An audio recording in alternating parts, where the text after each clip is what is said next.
All right, hello. Welcome to day 16 of Taking Action. This is a very different video than the one I thought I was making because um,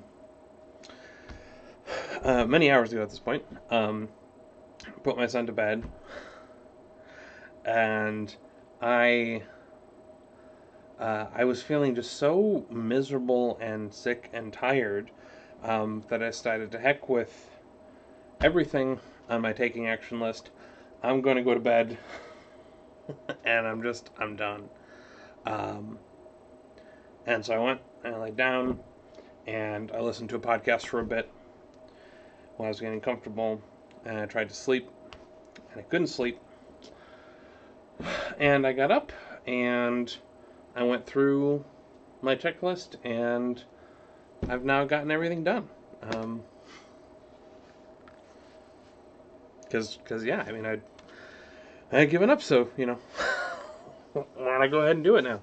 I even did a thing today that's going to make life a little bit less of a pain in the butt tomorrow, and that I went through and just renewed certification for my assorted websites. Trivial thing, but I hadn't bothered to do it. And I was like, cool, let's just go ahead and knock that off the list.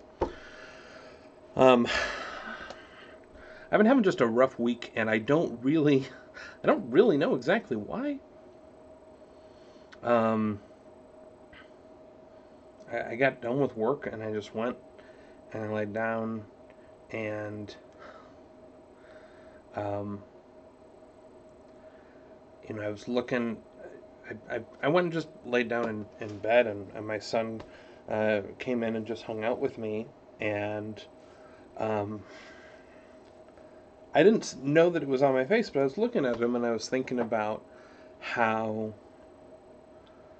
um, how stupid and inevitable it seems to be that the time is moving so fast, and that right now, as a parent, I should really want to slow down time, but all that I want to do is like, let's get through another year and vaccines and everything will be back to normal, and like go outside and life can be okay again. And who knows if it will? Maybe we can argue about that.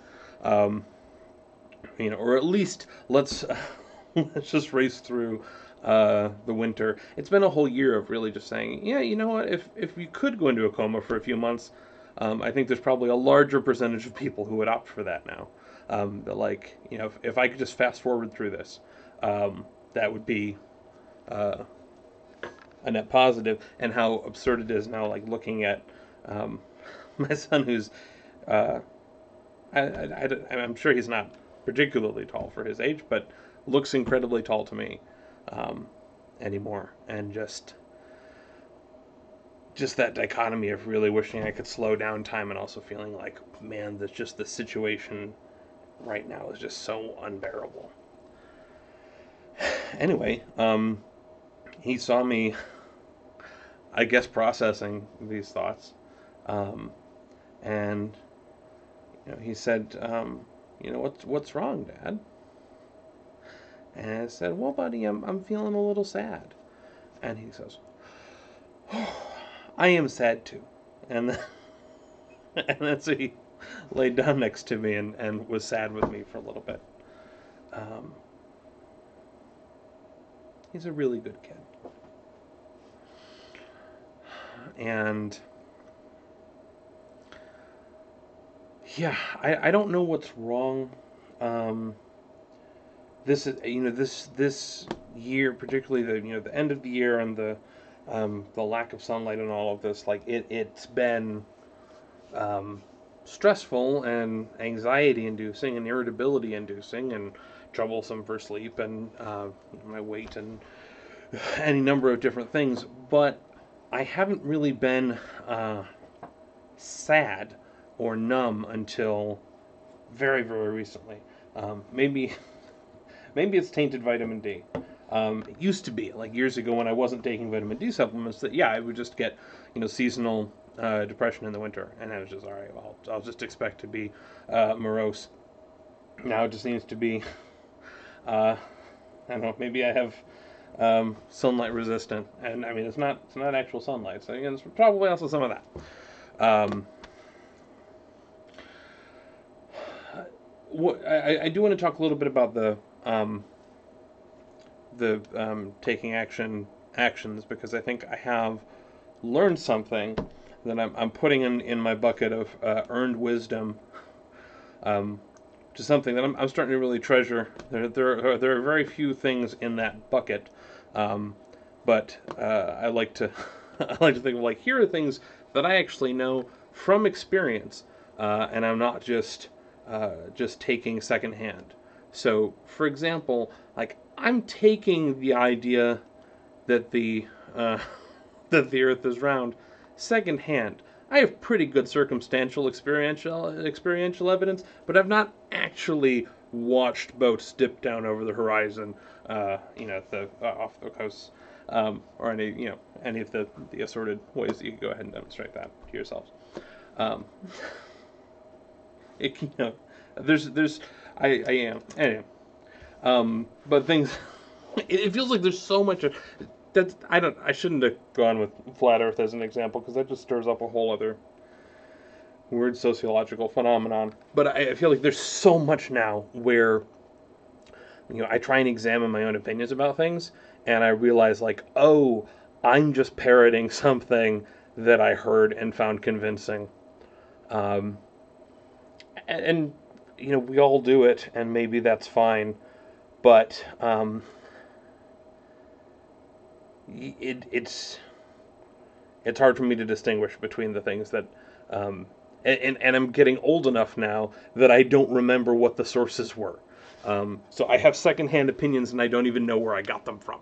And that's more scary, because I can't go back and say, okay, this actually was this actually was a credible source, versus this is something that I heard from some random person on the internet at some point in the past. Um, anyway, but no, I think the one thing that I've been floating around in my head, as just sort of an axiom, as I've been trying to clean up stuff, and trying to figure out how our house got so cluttered, is like, look, new rule: don't buy something before deciding where to put it.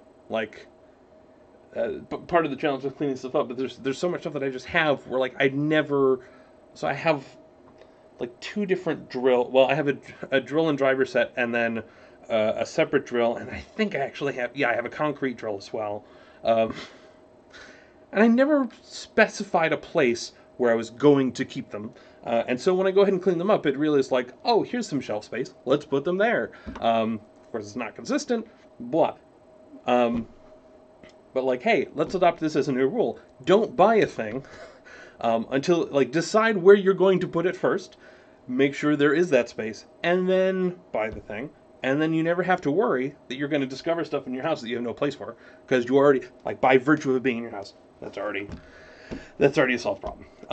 The corollary to that, with the taking actions, is don't make a commitment before you know how you're going to keep it.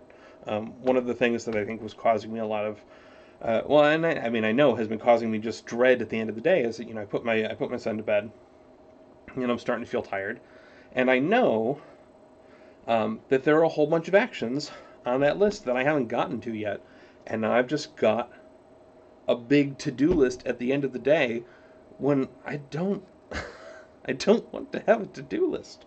And there having the phone off for an hour is a bit more of a challenge than it probably should be. But particularly when I don't have the energy, like, the idea of, oh, I'm going to go spend 15 minutes on the exercise bike without a podcast or without music, well, that's ridiculous. And so, all right, so the phone being off can't stack with other habits. Like, so these all have to be sequential. So, like, I get done with, like, I'm done with a full day's work. I'm done making sure my kid is fed, getting him to sleep. And then there's hours of stuff to do. And it's frustrating. So, like, look, let's... If you try something like this when you're trying to establish these habits, don't neglect solving the question of, all right, how are we actually going to keep these commitments? So, dumb examples, but I get to the end of the day, and then I haven't had my 2 glasses of water. So like, all right, I've got to do that. Or I haven't meditated twice, or whatever. What I can instead say is, look, at the end of the day, my job is to just fill up a glass of water and put it at the bedside table, and then fill up another glass of water and put it at my desk. And then I've already established that. Now it could turn out that like I wake up and I really have to pee, and it's a terrible idea to drink water. And I can't make myself do it, and that's okay. Or maybe I forget some nights, and that's also okay. And I can still end up with those occasional nights where it's like, geez, it's all I want to do is go to sleep, but there's a huge laundry list of stuff that I never bothered to get done. But at least having a plan for how I'm going to accomplish something would be a good thing to do before making the commitment in the first place. So yeah, actually think through how you're going to do the things, and I think before I add any habits, and before obviously for the next week, I'm kind of just keeping things frozen.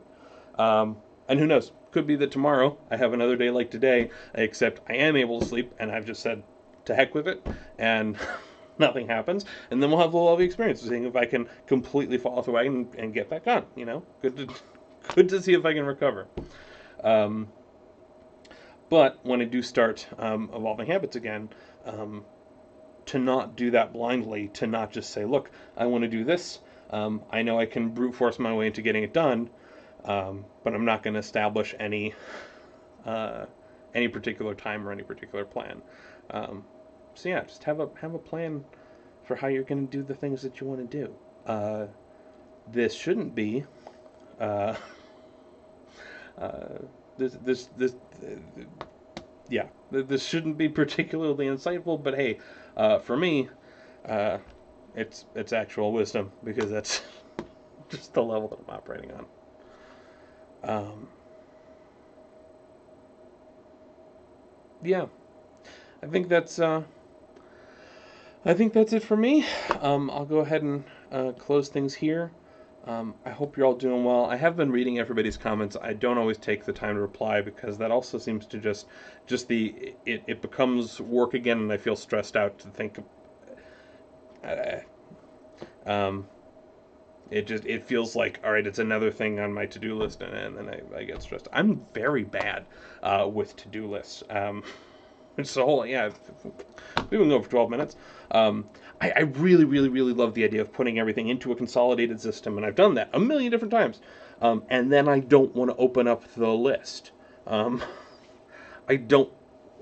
It's so overwhelming to just see, even when the list isn't particularly large, but just knowing like, oh geez, here are 12 things I don't want to have to think about and or do.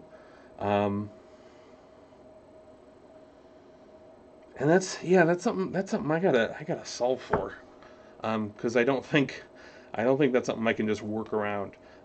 If I do that, then I'm just gonna end up dropping the ball, which is fine in some circumstances and less fine in others. If I don't make any progress on woodworking stuff, I'm only hurting myself. Once my son needs me to sign a permission slip or whatever, and I'm just like, no, I didn't write it down because I didn't want to just have it in my brain to worry about. Well, that's not okay.